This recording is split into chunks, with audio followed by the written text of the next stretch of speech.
നോമ്പ് കാലഘട്ടം വിശ്വാസത്തിൻ്റെ നിറവിൽ പ്രതിസന്ധികളെ മറികടക്കേണ്ടുന്ന കാലഘട്ടം. വിശ്വാസത്തിൻ്റെ നടുവിൽ പ്രതിസന്ധികളിലൂടെ നടന്നു നീങ്ങേണ്ടുന്ന കാലഘട്ടം. കർത്താവായ യേശുക്രിസ്തുവിൻ്റെ പരസ്യശുശ്രൂഷ കാലഘട്ടം.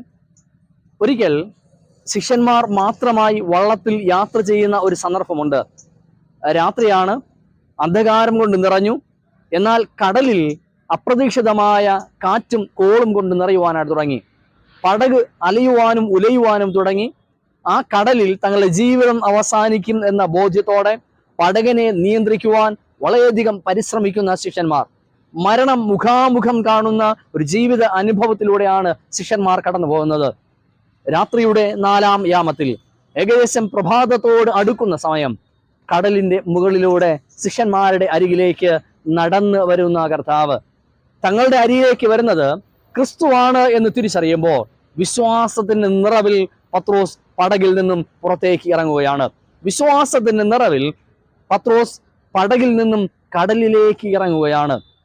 ചില നിമിഷം മുമ്പ് വരെ തന്നെ വിഴുങ്ങുമെന്ന്, തൻ്റെ ജീവിതത്തെ അപായപ്പെടുത്തുമെന്ന് പത്രോസ് ഭയപ്പെട്ടിരുന്ന അതേ കടലിലേക്ക്, കാറ്റും തിരമാലയും ആഞ്ഞടിക്കുന്ന അതേ കടലിലേക്ക് പത്രോസ് ഇറങ്ങുമ്പോൾ പത്രോസിന് ഒരു വലിയ വിശ്വാസമുണ്ട്. എൻ്റെ കർത്താവ് കടലിന്റെ മുകളിലൂടെ, തിരമാലയുടെ മുകളിലൂടെ നടക്കുന്നുണ്ടെങ്കിൽ എനിക്കും അപ്രകാരം നടക്കുവാൻ കഴിയും. കർത്താവ് എന്നെ കരുതും.